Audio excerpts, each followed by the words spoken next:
Imagine a country with absolutely no business being successful. It has no oil. It has no colonies. It has zero access to the sea. For most of history, being landlocked was an economic death sentence. You were at the mercy of your neighbors for every grain of salt or piece of silk. And yet, today, this tiny mountain fortress is one of the wealthiest places on Earth. We're talking about a place where the minimum wage in some regions is higher than the executive salaries in most of the developed world. A place where the currency is so stable that when the global economy starts to bleed, investors run to Switzerland like a child runs to their mother. But here is the mystery. Switzerland wasn't born with a silver spoon. For centuries, it was a rugged, impoverished region where the only way to make a living was to pick up a pike and go die as a mercenary for a foreign king. So how did a country with almost nothing end up with everything? It wasn't luck. It wasn't neutrality in the way you think it is. It was a 200-year masterclass in economic positioning.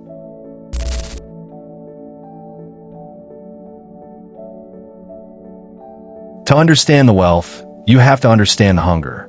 In the 1400s, Switzerland was basically the tough neighborhood of Europe. The soil was rocky.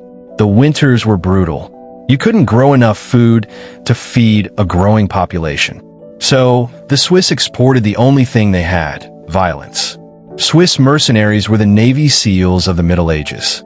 They were famous for their Swiss square formation, a wall of pikes that no cavalry could break. They fought for the Pope. They fought for the French. They fought for whoever had the gold. But this created a unique cultural DNA. It taught the Swiss two things: precision and discipline. If one man in that square broke rank, everyone died. The value of sovereignty. They saw how empires collapsed.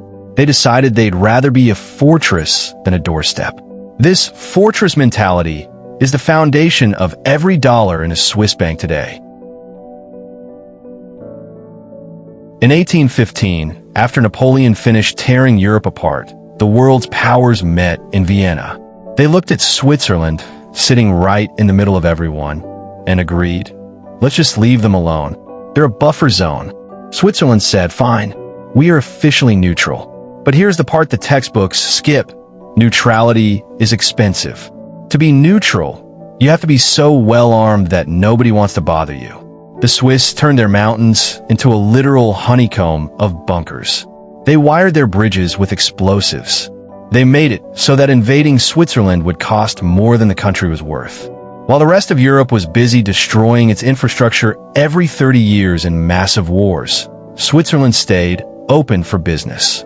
Think about the compound interest of that. While Germany and France were spending billions to rebuild bombed factories, Switzerland was using that same time to refine their watches, their chemicals, and their banking systems. They didn't just stay out of the war. They profited from the stability of not being the battlefield.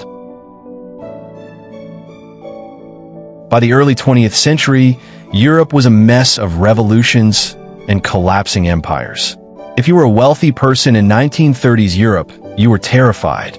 Your government might seize your wealth, or a war might wipe it out. Then came 1934. The Swiss passed the Banking Act. This made it a criminal offense for a bank to reveal who owned an account. It wasn't just privacy, it was a vault with no windows. This is where Switzerland's wealth went in a hyperdrive.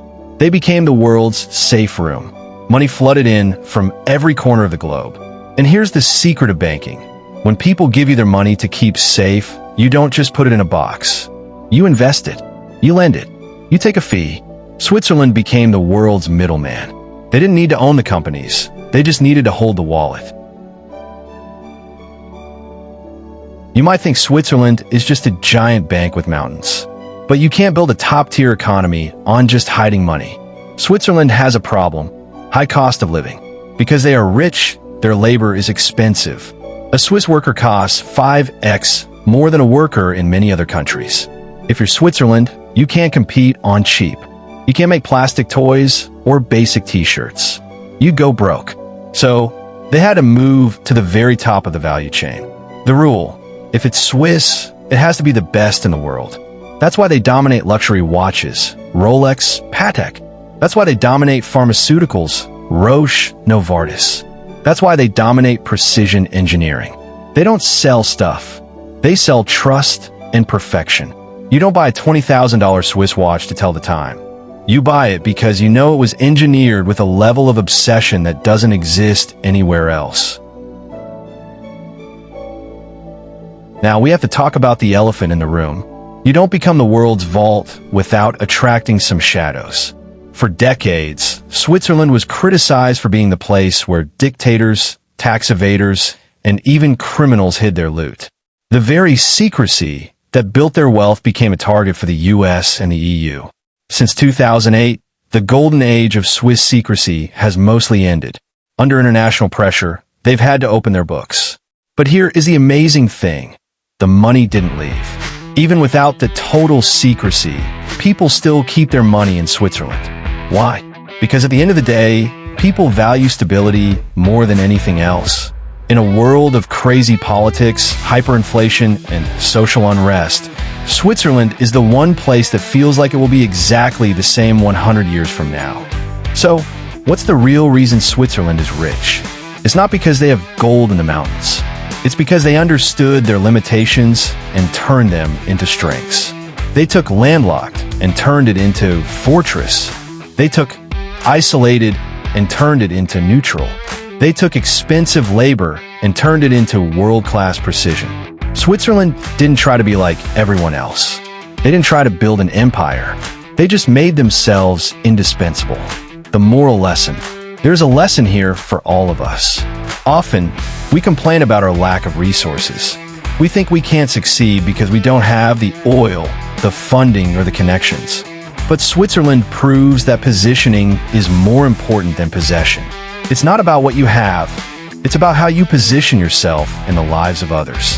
If you can become the most reliable, most precise, and most trusted person in your field, the world will beat a path to your door, no matter how many mountains you have to climb.